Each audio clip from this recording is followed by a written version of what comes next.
15. Miami spring break shootings. In 2023, a 21-year-old college student from Georgia named Jordan Idahosa traveled to Miami Beach for spring break. Sadly, he was shot dead in the first of 2 shootings that occurred throughout the week. At least one other person was hit by the gunfire.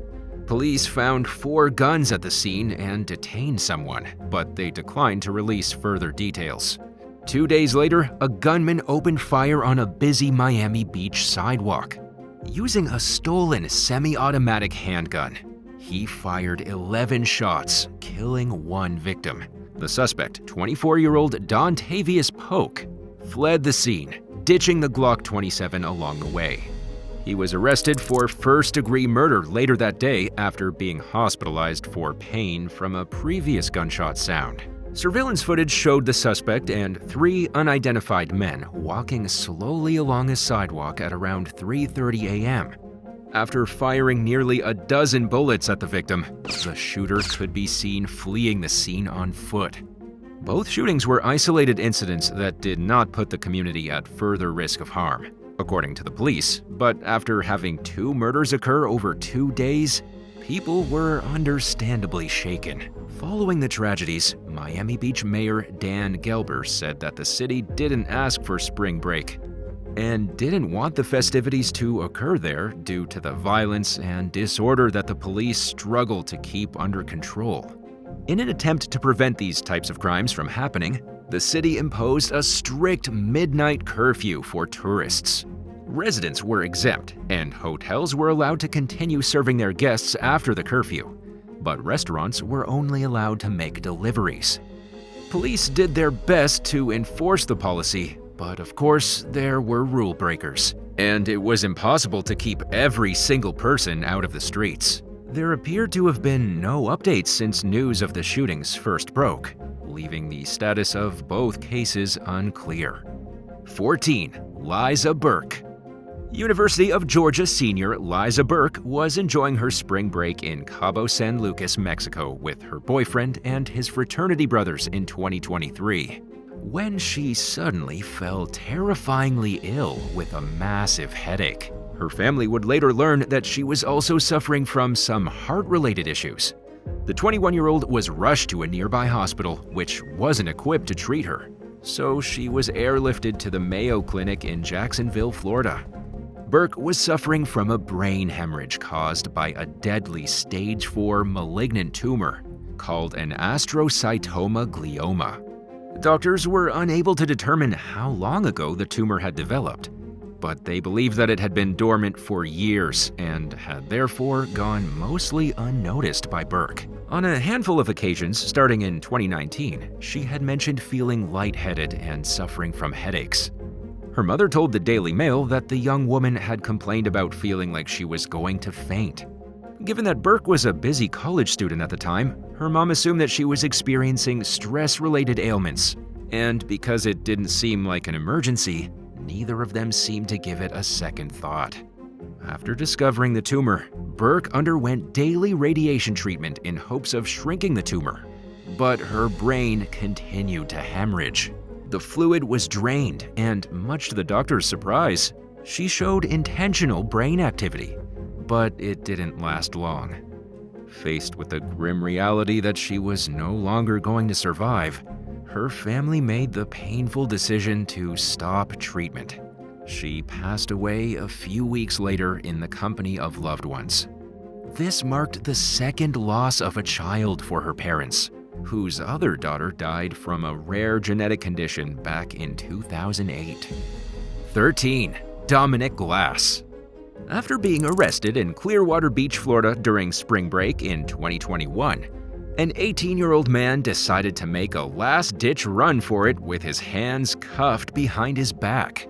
Footage of the escape shows someone opening the back door of a police car for the barefoot and shirtless man, who could be seen sprinting away in his swimming trunks while a crowd looked on and cheered. Later identified as Dominic Glass, the young man's freedom was short-lived. It took the police just seconds to catch up with him, and he was quick to surrender when an officer drew his gun and began shouting orders. Glass was charged with escape, disorderly conduct, and resisting without violence. The person suspected of opening the door of the police car was also taken into custody. 12. Mark Kilroy. While vacationing in the Mexican border city of Matamoros in 1989, 21-year-old University of Texas student Mark Kilroy became separated from the rest of his group and disappeared. His friends spent hours searching for him with no luck, even after crossing the border into Brownsville to see if he was waiting for them there, where they had parked their car. Assuming Mark had gone to spend the night with someone else, the group returned to Mexico and went to sleep. When they awoke the next day and were still unable to find the young man, they reported him missing to the police. Both Mexican and American authorities suspected foul play, but they were at a loss for solid leads to indicate that this was the case. Around 3 weeks after Mark went missing, a vehicle ran past a road checkpoint in Mexico that had been set up as part of the search effort. Using an unmarked car, the police followed the suspicious vehicle to a ranch. After the driver left the property, investigators took a look around and found evidence of drug use and cult rituals. The driver of the truck was identified as the son of a local drug lord. Instead of arresting him, the police spent time gathering information on the activities at the property through informants. A caretaker at the ranch confirmed that he had seen Mark Kilroy at the property around the time he disappeared. Investigators began making arrests, and the confessions came soon after. As it turned out, Mark and several other people had been murdered in human sacrifice rituals led by a Palo Mayombe practitioner named Adolfo de Jesus Constanzo. Palo Mayombe is a religion that involves animal sacrifices. Costanzo made a living performing rituals for superstitious cartel members, corrupt cops, and other members of the criminal underworld. Nicknamed El Padrino, or the Godfather, he had a sizable cult following, but constantly craved more power and eventually began sacrificing humans to enhance the effectiveness of his rituals. Costanzo's activities flew under the radar until Kilroy went missing. The case garnered significantly more media attention and a much larger police response than the disappearances of the other victims. While numerous arrests were made, Costanzo and his highest-ranking associates managed to evade the authorities for several weeks before they were tracked down at Costanzo's apartment in Mexico City. Not wanting to face accountability for his crimes, Costanzo ordered one of his cult members to kill him. Everyone else in the apartment was apprehended after a 45-minute shootout with law enforcement. Altogether, 14 people were convicted on charges related to the cult's crimes, including Costanzo's lover and right-hand woman, Sarah Aldrete. American authorities plan to prosecute Aldrete for Kilroy's murder if she's ever released from the Mexican prison, where she's serving a 62-year sentence. 2 suspects were never captured and remain at large. 11. Brittany Drexel. After being told by her mother that she wasn't allowed to travel with her friends to Myrtle Beach, South Carolina for spring break in 2009, 17-year-old Brittany Drexel went anyway. A few days into the trip, the young woman left the hotel where the group was staying to visit a friend at an agreed-upon location, about 1.5 miles or 2.4 kilometers away. Surveillance footage would later show that she entered a resort and left a little while later. Shortly after that, Brittany suddenly stopped responding to text messages from her boyfriend, John Greco. Concerned for Brittany's safety, Greco called her friends to check on her. When he learned that they didn't know where Brittany was, he called her mom, Dawn Drexel, who got the police involved. Police determined that the missing teen's cell phone last pinged roughly 50 to 60 miles, or 80 to 97 kilometers south of Myrtle Beach the morning after she was last seen. Over the years, investigators questioned several persons of interest, but no arrests were made. And it wasn't until 2016 that they officially classified the case as a homicide, based on intel they received from an inmate. By then, Dawn had moved to the area to dedicate herself full-time to the search for her daughter. She suspected that Brittany had fallen victim to human traffickers. The FBI, however, concluded that the young woman had most likely been murdered. The agency offered a reward in exchange for information that would help solve the case. For a while, the spotlight was focused on a man named Timothy Taylor after 2 inmates claimed they had seen Brittany being abused at his home. The jailhouse informants claimed that Taylor had initially tried selling Brittany to traffickers, but that he decided to kill her when her disappearance gained widespread attention. Taylor was never charged, and in 2022, a 62-year-old man named Raymond Moody confessed to killing Brittany. He had been considered a person of interest in the case a decade earlier, but had not been arrested due to a lack of evidence. After confessing to Brittany's murder, Moody led police to her remains, which were identified through DNA and dental records. According to an arrest warrant, Brittany was strangled to death and buried the morning after she was last seen alive. Moody pleaded guilty to murder, kidnapping, and criminal misconduct, and is serving a life term followed by 2 consecutive 30-year sentences. That means he will remain behind bars until his dying day. 10. Karen Wilson. As spring break approached in 1985, State University of New York at Albany student Karen Wilson made plans to travel to Fort Lauderdale, Florida with some friends. In anticipation of her planned departure, she went shopping for clothes to wear on the trip and made an appointment at a local tanning salon. But Karen went missing sometime after she left for the shopping trip. At first, investigators were unsure whether she had left New York in the first place or if she had made it to Florida. Law enforcement in both states worked to try and trace Karen's last known steps. The closest they came was in the form of tips from people who reported seeing a woman matching Karen's description on campus at around 8:15 p.m. on the night of her planned shopping trip. One witness was able to describe a man they saw approaching her, leading detectives to suspect that she had never left for her trip and that she had been abducted. Several weeks later, an anonymous tipster provided information that caused the police to suspect that he may have been involved with whatever had happened to Karen. They tracked him down, and he was able to provide an alibi, effectively ruling him out as a suspect. For years after Karen's disappearance, rumors swirled about a mysterious man who was supposedly seen on campus. But he has never been identified, and it's unclear whether he even exists in the first place. Meanwhile, both the police and Karen's family believe she is dead. But they would like to know what happened to her and who is responsible so that the individual can be brought to justice. 9. Carol Ann Barnett. Back in 1980, 18-year-old Carol Ann Barnett traveled from Zanesville, Ohio to Daytona Beach Shores, Florida with a group of friends for spring break. At around 2:00 a.m., she was kidnapped from the Treasure Island Motel. The young woman was found murdered the next day along Interstate 95 in Jacksonville. She had been shot in the back of the head. Based on eyewitness accounts, police were able to create a composite sketch of the suspect, but it failed to yield any fruitful tips, and the case went cold. It stayed that way until 2017, when the Jacksonville Cold Case Unit reopened the case and took a fresh look at the evidence. 3 years later, they identified Billy Mansfield Jr. as a suspect in Carol's murder. Mansfield was 24 years old at the time of Carol's death.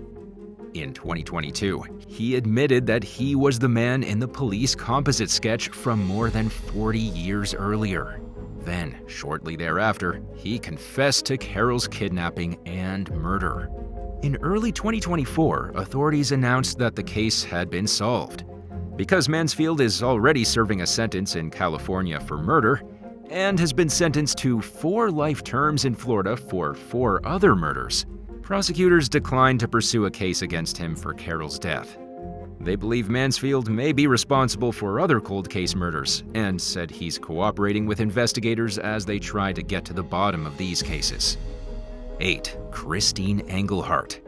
For years now, spring break has been considered a problematic time of the year by law enforcement in Miami Beach. In addition to shootings and other forms of violence, Overdose deaths have become a growing problem in recent years. In 2021, a 24-year-old Pennsylvania woman named Christine Engelhardt accidentally overdosed on fentanyl while partying at the Albion Hotel. The tragedy occurred after she met two men from North Carolina named Dorian Taylor and Evouar Collier and accompanied them back to their room. Engelhardt was found unresponsive in the room and was pronounced dead at the scene. Just days later, a 21-year-old tourist from Chicago named Walter Riley was found unresponsive on a sidewalk after obtaining drugs from the same two men who had provided them to Engelhardt. He died shortly thereafter. A grand jury quickly indicted Taylor and Collier on a slew of charges, including first-degree murder, burglary, and sexual battery. The pair are accused of killing Engelhardt and Riley by giving them deadly opioids, and they allegedly also SA'd Christine while she was incapacitated. After that, they stole her credit cards, which they used to buy liquor. The accused are maintaining their innocence. Collier's lawyer, Phil Reisenstein, reportedly told the Miami Herald that, according to the medical examiner's report, Christine had so many drugs in her system when she died that it was difficult to discern exactly what killed her.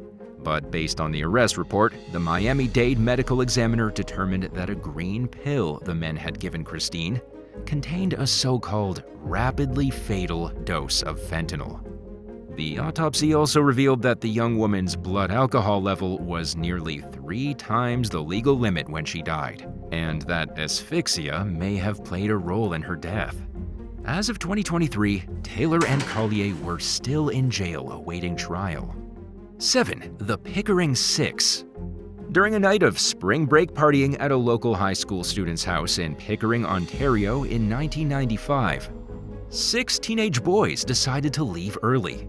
Robbie Rumbold, Jamie Lefebvre, Jay Boyle, Michael Cummins, Danny Higgins, and Chad Smith split from the gathering for an unknown destination. They were never seen or heard from again. When some of the boys' girlfriends were unable to reach them several hours later, they went to the police.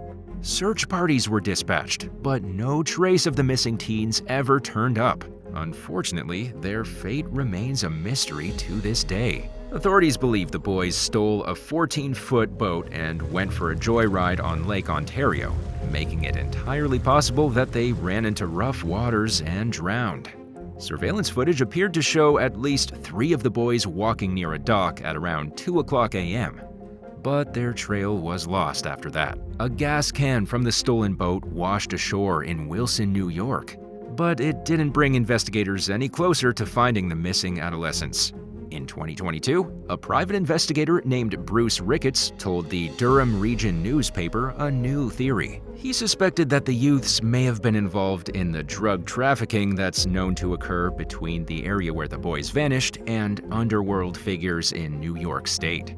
But nearly 30 years have passed since the teens went missing, and if they did drown in the lake, it's unlikely that their remains will turn up at this point. For now, the mystery remains unsolved. 6. Rennie Jose. During his senior year at Rice University in 2014, Rennie Jose traveled from Houston, Texas to Panama Beach City, Florida with some friends for spring break. Just months before the 21-year-old planned to graduate as a mechanical engineer with a 4.0 average, he looked forward to a carefree week of partying as his one last hurrah before entering the adult world. Jose had big plans for the future, which were abruptly cut short when he vanished a few days into the trip. He was last seen at 7 p.m., but his friends didn't report him missing until 11 a.m. the next day, when they found his clothes on the beach. They later told police that they didn't report Rennie's disappearance earlier because they assumed he had found somewhere else to crash for the night and that he would reappear by morning. Rennie's mother, Shirley Jose, traveled to Florida to help look for her son. She later told local station WMBB that by the time she arrived, several of Rennie's friends had already packed up and headed back to Texas. and the friends who were still there allegedly gave varying accounts of the events leading up to Rennie's disappearance. One person reportedly claimed that the young man had gone for a walk. Another told police that Rennie had taken LSD and seemed at risk of self-harm. But surely that was uncharacteristic of her son, especially at a time when his future was looking incredibly bright and promising. And no drugs were found at the place where Rennie was staying, further calling the LSD story's veracity into question. Rennie's sister, Reshma Jose, told WMBB that she felt her brother was unfairly being portrayed as a drug addict when, in all likelihood, he wouldn't have used drugs alone. The Joses also found it odd that Rennie's clothes turned up on the beach hours after cleanup crews conducted a daily sweep of the area. None of the employees recalled seeing the items that turned up later that morning, which means that someone likely put them there sometime during a roughly 5-hour span. One friend reportedly told investigators that Rennie had likely entered the water while high on drugs, prompting an intensive search of the area. His body was never found, and many of the students who returned to Texas following his disappearance were never questioned by the police. The Jose family hired lawyers in an attempt to get to the bottom of the case, but frustratingly, nobody was willing to talk.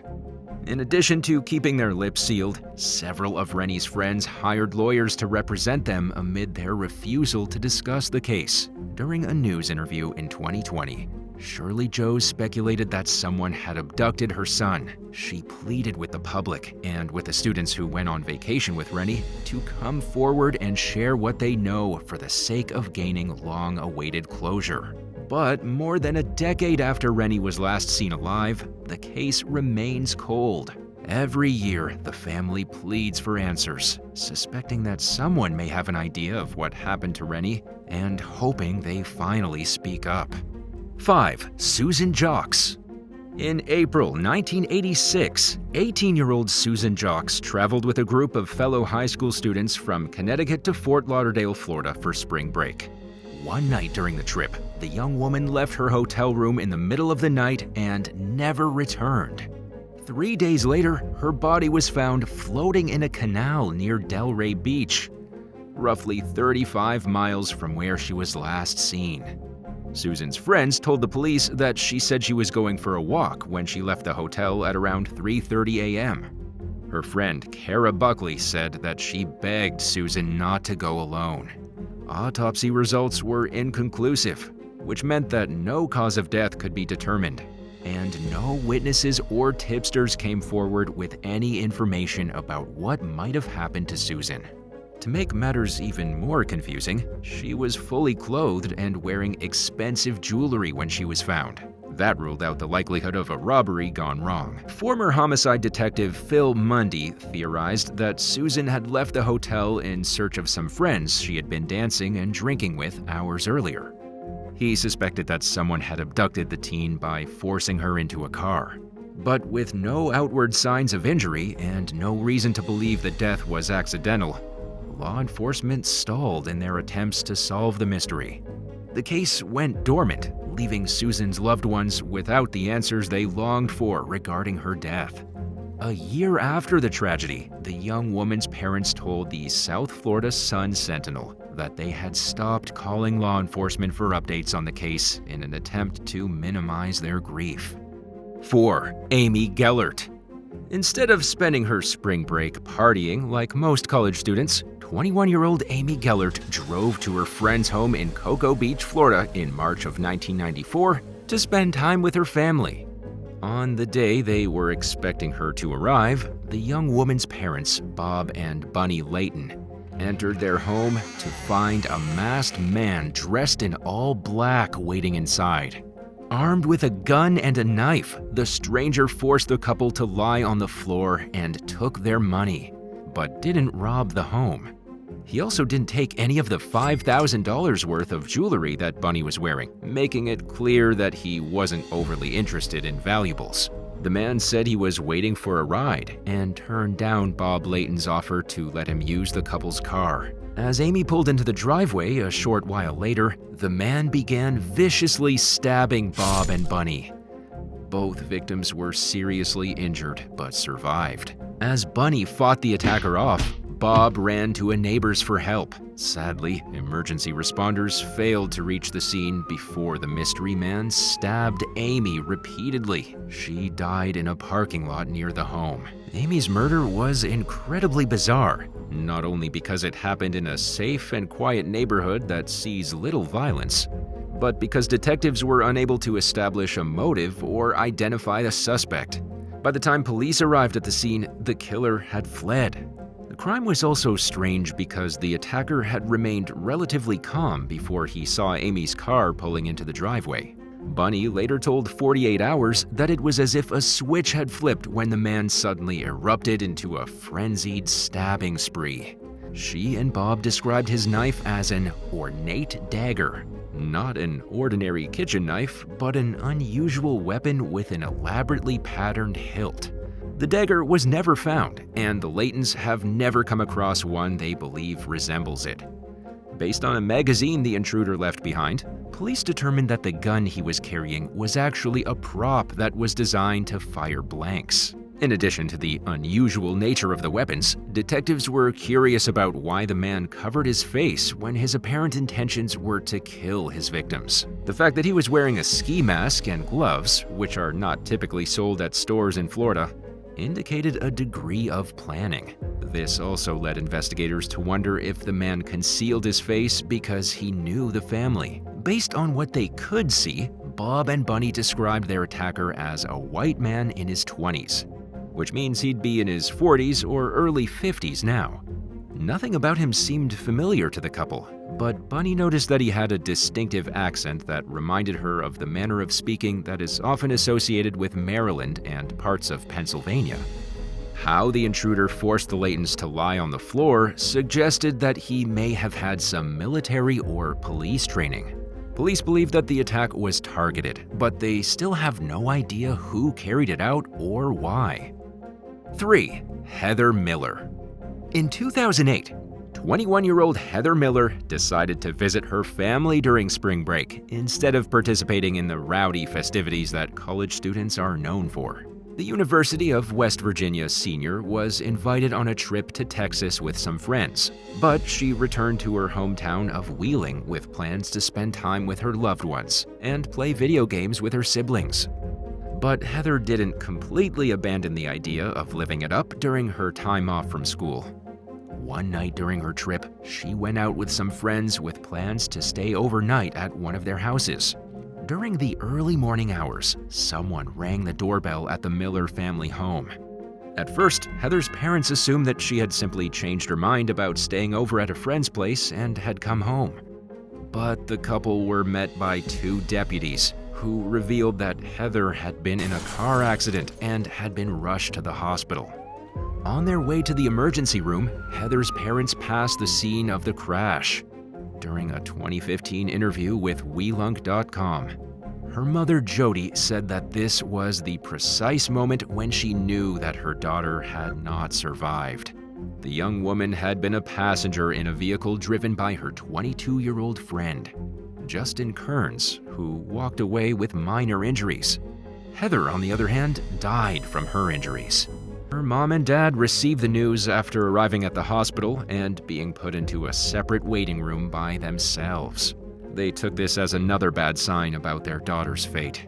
The unfortunate tragedy proves that things can go awry at any place and any time, including when someone makes the seemingly safe and smart choice to stay close to home during spring break. Investigators suspected that alcohol played a role in the crash, prompting Jody to become a citizen volunteer who works at DUI checkpoints.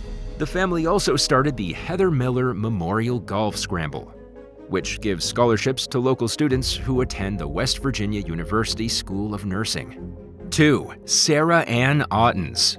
As spring break approached in 1973, 20-year-old Sarah Ann Ottens turned down an invitation to party in Mexico with friends. Instead, she opted to remain on campus at the University of Iowa to work on her waitressing job nearby. She planned to visit her family in Illinois later that week, but sadly, she never made it to see them.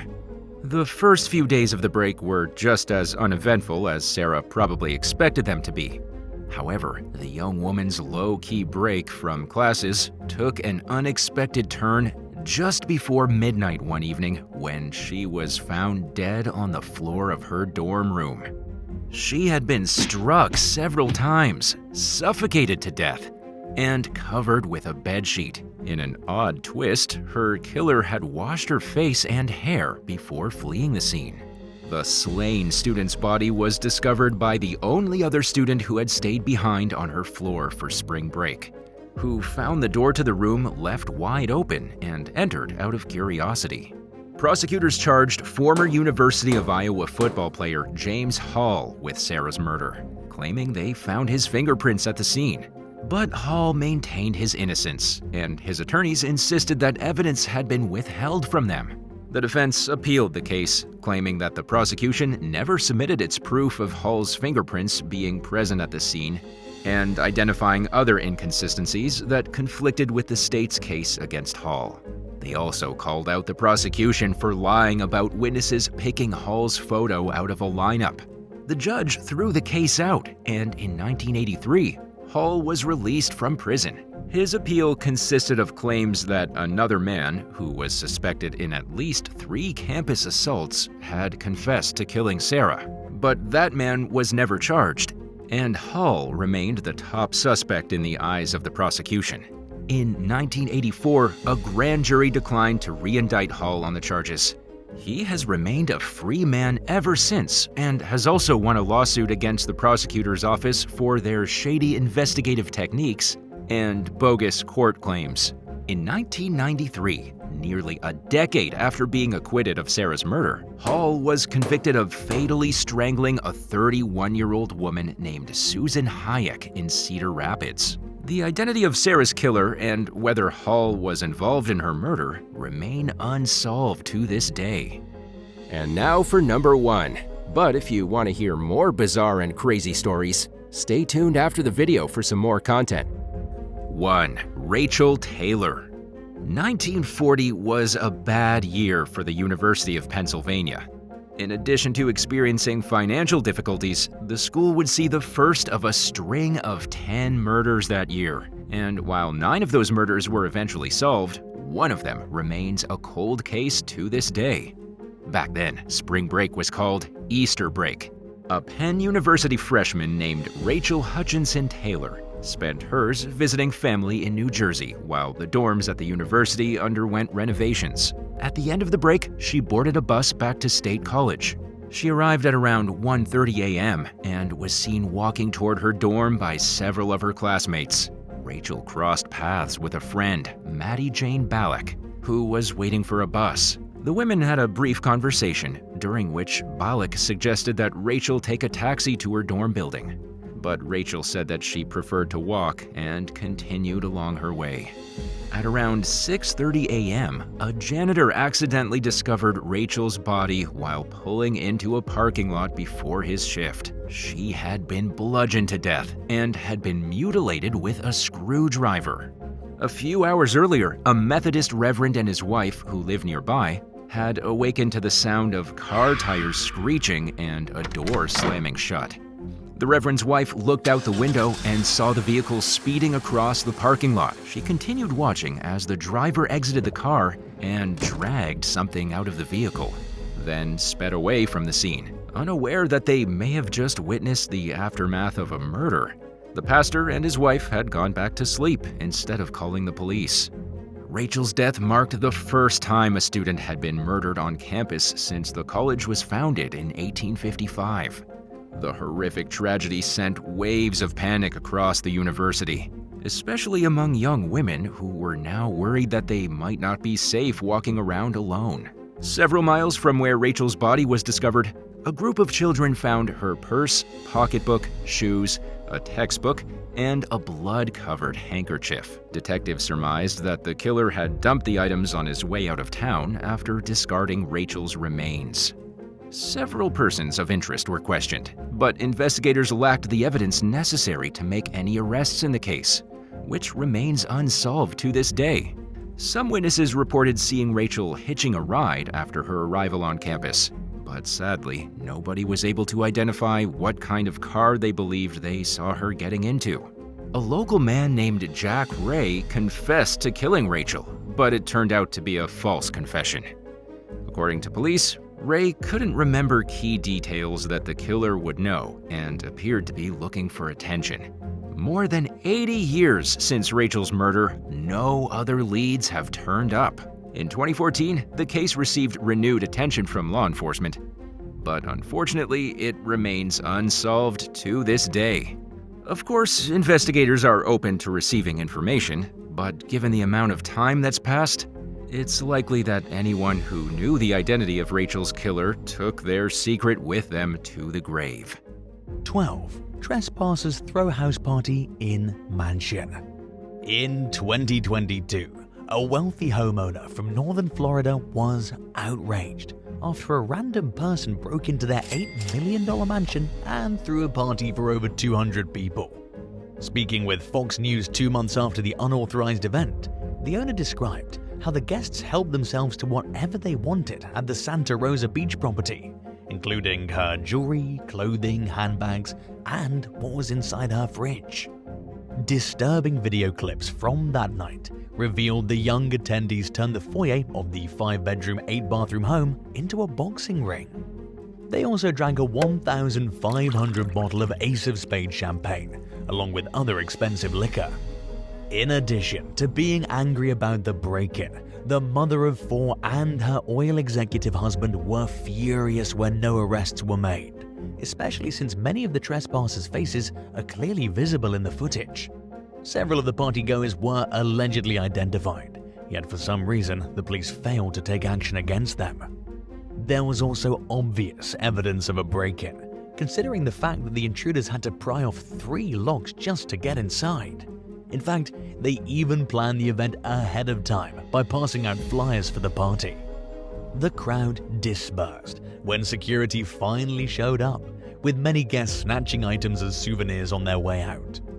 Some of these included a $3,500 Yves Saint Laurent purse, a football signed by Peyton Manning, and a PlayStation 4. The family returned to find their palatial home trashed and their daughter's American Girl doll collection all over their roof.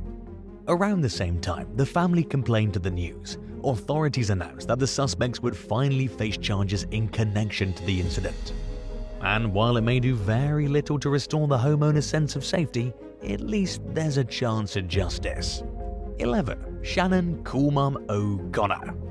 In late 2020, officials at Los Gatos High School in California's Bay Area received a report about a mom named Shannon O'Connor, who was allegedly throwing wild drinking parties for underage teenagers. The complaint came from a concerned parent who said that her daughter overdosed on edibles in the presence of O'Connor, who was also accused of buying illegal substances for minors. 2 months later, in 2021, another parent sent the school an email about O'Connor, including accusations that the mom in question had inappropriate contact with multiple partygoers, and on more than one occasion too. The parent also claimed that the woman groomed adolescents for her own sick pleasure. An investigation found solid evidence that O'Connor told the teens who attended her parties not to tell their parents. On one occasion, a young man went back to his house in such a highly intoxicated state that he was projectile vomiting everywhere. He also nearly drowned in his family's bathtub. Paul Robinson, the acting interim principal at the time, sent staffers an email describing the problem as something parents expected the school to handle when it was more appropriate for the police department to deal with. But O'Connor's inappropriate conduct even extended onto school property, including on one occasion when she allowed a student to drive her SUV without a legal driver's license. A car surfing teen subsequently fell off the vehicle and was apparently vomiting 4 days after, thanks to a concussion. Finally, in October 2021, almost a year after the first complaint was filed, O'Connor was hit with 39 criminal charges relating to her absurd behavior in the presence of teenagers. She's being held without bail while she awaits trial, and things apparently aren't going well for her at the county facility, where she was allegedly beaten up by 5 of her cellmates in early 2023. 10. Rowdy rapper. In early 2022, police received a call complaining about a bunch of people throwing bottles at passing cars from a house party in Miami. Officers got to the scene and found the rapper, I Love Memphis, shirtless and absolutely reeking of booze. According to law enforcement, his speech was slurred and he seemed obviously intoxicated out of his mind. He failed to identify himself after being asked for his name multiple times, so the officers tried to take him into custody. They later accused the musician of screaming and physically resisting when they tried to handcuff him and put him in the back of a squad car. When they finally got the young man in a vehicle, he allegedly called one of the officers an inappropriate name and hurled a few other insults. Because of this, I Love Memphis was booked on charges of resisting arrest and disorderly intoxication. 9. Carolyn Wynand. After getting a call about an out-of-control party one night in 2014, police officers in Naples, Florida busted the host, 18-year-old Mariel Wynand. According to responding officers, the young woman came to the front door with the help of 2 friends since she was too inebriated to answer it by herself. In fact, she could barely even stand without help. Mariel then gave the officers a phone number belonging to her mother, 56-year-old Carolyn Wynand. When Carolyn answered their call, she seemed surprised about the party and claimed she was out of town at the time. She gave the officers permission to kick out anyone who wasn't supposed to be at the house, but as they went in and began searching the dwelling, they actually found Carolyn herself inside, along with 20 underage guests. After realizing that she'd been caught red-handed, Carolyn tried defending her decision to throw the party, claiming that the guests were safer under her roof and her watchful eye than they would have been if they'd gone somewhere else. But the police saw the situation much differently, and they made it a point to mention that Carolyn was lucky none of the partygoers tried to drive home drunk that night. Because if that had happened, and if anyone had gotten in a crash and hurt someone, she would have faced a lot more serious charges. Even without that, she was hit with 26 counts of selling, giving, or serving alcohol to a minor, while Mariel was charged with hosting an open house party. While the outcome of the case is unclear, it seems as if the mother-daughter duo has moved past the wild incident. The elder Wynand's career as a successful realtor has remained intact, while it appears as though Mariel is working hard to be an actress in Los Angeles. 8. The Boylan family. Law enforcement arrested 3 members of a family in 2017 after getting a report about possible criminal activity at a house party in Williamsburg, Michigan. Grand Traverse County Sheriff's deputies were told that the illegal celebration happened at the home of Jeffrey and Dwayne Boylan and their 18-year-old daughter, Hannah. According to records, Jeffrey was a sports coach for a local high school at the time. Several teens who claimed to be at the party told investigators that they paid a $5 fee for pizza and booze.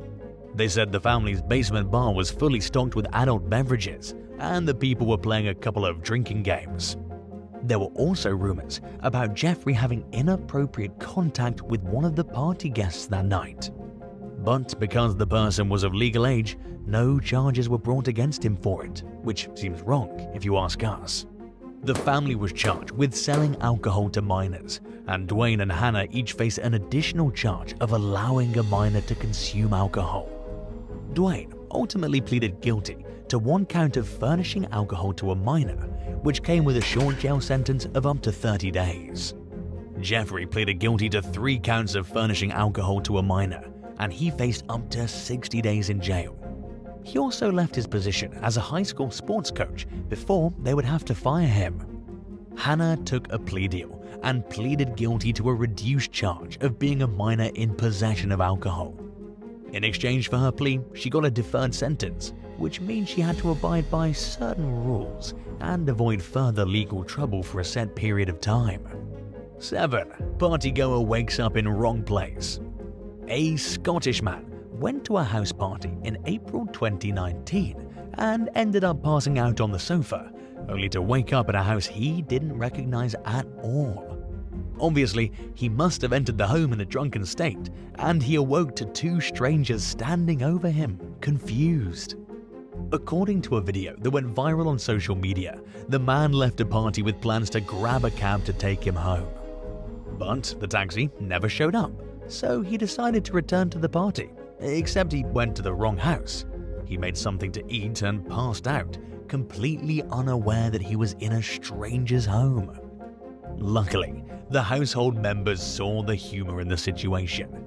Instead of calling the police and getting him arrested, which they probably could have done if they wanted to, the couple who lived at the house simply woke the man up and asked him who he was, and he responded that he was at the party the night before. The homeowner explained to the confused visitor that there was no party at the home, at which point he realized he must have entered the wrong house. Whoops.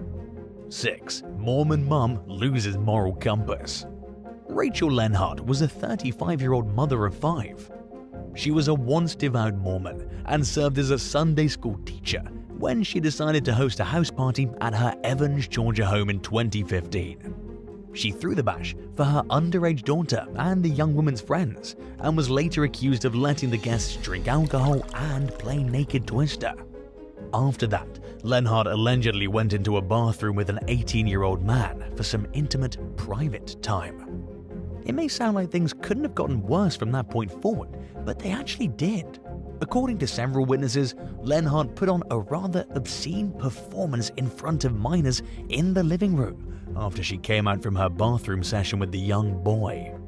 She realized her behavior was unacceptable after being confronted and vowed to quit drinking, a habit she picked up after separating from her husband. Lenhart eventually started attending Alcoholics Anonymous meetings and told her sponsor about the things she did at the party. Unable to keep silent about the disturbing and illegal details, the sponsor reported Lenhart to the Columbia County Sheriff's Office, and an investigation was officially launched. Authorities ultimately charged her with 2 counts of contributing to the delinquency of a minor, and she'll lose custody of all 5 of her children pending the outcome of the case. Lenhart was sentenced to 6 years probation. Through her attorney, she reassured the public that she was committed to staying sober and getting the help she needed to stop her from behaving in such an unacceptable manner ever again. Anonymous source close to the woman told the New York Daily News that part of Lenhart's problem with alcohol could be traced to her upbringing in the Mormon Church, which has strict rules against drinking. She had little to no exposure to alcohol before she started drinking as an adult, and didn't understand her limits like a more experienced drinker who experienced in their youth might. Regardless of whether or not the handful of bad decisions she made can be blamed entirely on alcohol, it was clearly a wise decision for her to quit the bottle. 5. Floor collapses at roof party. One night in 2022, an estimated 150 teens were at an 18-year-old's birthday party at a home in Arapahoe County, Colorado, when the guests began jumping up and down in unison. In a horrifying turn of events that was entirely captured on camera, they bounced up and down so hard that the force of their combined jumping caused the floor to cave in and send the partygoers plunging down into the basement. A harrowing call between first responders described the confusion of the scene as officers tried figuring out what actually happened. One of the partygoers could be heard saying that the police thought there were people trapped in the basement and that they noticed the distinct odor of natural gas coming up. According to the sheriff's office, the party was thrown in honor of the homeowner's grandson. Cass Henry, who attended the bash with his brother AJ, told local station KKTV that they could hear the floor breaking apart well before it caved in. He said that he found out about the party through social media and that it simply got out of hand since too many people showed up. Henry broke his ankle in the collapse and was among a handful of guests who were injured, none of which were life-threatening, thankfully. As it turned out, the collapse severed a gas line and caused a leak, hence the horrible smell. Luckily, the gas was turned off in time to prevent any further damage or injury. But the house was declared unfit for occupancy after the accident, and the homeowners had no choice but to move out while it was being repaired. And while it isn't exactly an everyday occurrence for a floor to collapse during a wild house party, it's not actually unusual either. The same thing happened in 2018 at an off-campus apartment complex near Clemson University in South Carolina, where dozens of college students gathered for a homecoming party and were jumping up and down. This collapse ended up a little worse than this one in Colorado though, and 30 people had to be rushed to the hospital. None of their injuries were life-threatening and nobody became trapped in wreckage. It seems both situations were close calls. 4. Tough-talking teens become threatening. When two girls started fighting at a house party in Laredo, Texas in early 2023, a pair of young men allegedly pulled out guns. According to a police report, 18-year-old Miguel Turrubiates was armed with a BB gun, and 19-year-old Elias Benavides also had a weapon. Officers responded to the scene after getting a report about an aggravated assault. When they arrived, a woman told them that her nephew was throwing a party at the home when an altercation suddenly broke out between 3 women and 2 men. She said she was trying to break up the fight when Turrubiates pulled a gun out of nowhere and started wildly waving it around, threatening people. Thankfully, a fellow partygoer managed to disarm him and noticed that the weapon was just a BB gun. At that point, Elias Benavides allegedly tried to pull his own gun from his waistband, but he got stuck and someone punched him in the face before he could get it fully out. He fell to the ground according to an affidavit and then stood up and pulled the gun. The woman who spoke to responding officers said that Benavides pointed it in her direction and shot at the ground several times. He then accidentally shot himself in the leg and fled the scene. Authorities tracked down and charged Benavides with 2 counts of aggravated assault with a deadly weapon. They also arrested Turrubiates on suspicion of terroristic threat of imminent serious bodily injury. Seems like these guys won't be invited to the next get-together. 3. Annual Mayhem event lives up to its name. Mayhem at Lake George is the name of an annual party that happens in Lake George, Florida, about 40 miles west of Daytona. For the most part, it's like any other typical lakeside celebration. Dozens of boats gather near the shore, and hundreds of people flock to enjoy music and drinks. But the festivities took an unusual turn back in 2022, when a violent fight between multiple partygoers broke out, leaving one man seriously injured. Shocking footage of the violence shows several males throwing punches and tackling each other near the DJ deck. Recordings of radio conversations between first responders revealed that one man actually fell unconscious and was bleeding profusely from his face. He was taken to land by boat and then airlifted to a hospital to get treated. Volusia County deputies and members from a few other law enforcement agencies responded to the scene. They issued 38 boat citations and 108 warnings in the initial aftermath of the brawl, and 5 people were arrested, including 2 for disorderly conduct and 3 for boating while drunk. Authorities said that more charges could come pending the outcome of an ongoing investigation, but it's unclear whether any arrests have been made. Shortly after the incident, the press reported that the injured man planned to press charges against the person who hurt him. During an interview with local news station WESH 2, Sheriff Mike Chitwood described the ordeal as something that can usually be expected when there's a large number of people and alcohol involved. 2. Parents arrested in prep student tragedy. In May 2022, students from a local prep school were partying at a home in Shelton, Connecticut, when what was supposed to be a fun night quickly took a devastating turn. The guests were drinking, and not surprisingly, at some point, a fight broke out between 2 men. Before anything serious could happen, the altercation was broken up and the party ended. The teens apparently weren't ready to call it a night yet, so the fight continued elsewhere. The chaos finally ended with the fatal stabbing of a young man named James McGrath. Police arrested the suspected killer, Raoul Valley, on suspicion of murder, and the investigations continued well into 2023. In March, authorities announced that they arrested the parents of the student who hosted the party. 59-year-old Paul Leifer was charged with letting minors possess alcohol. His wife, 51-year-old Susanna Leifer, was hit with the same charge, as well as an additional count of second-degree reckless endangerment. The exact nature and extent of the Leifer's involvement is still unclear. According to an affidavit, Susanna had some questionable interactions with some of the guests before the stabbing. After the fight, the couple allegedly went to another party nearby where the stabbing happened. 1. Models and mind-altering substances.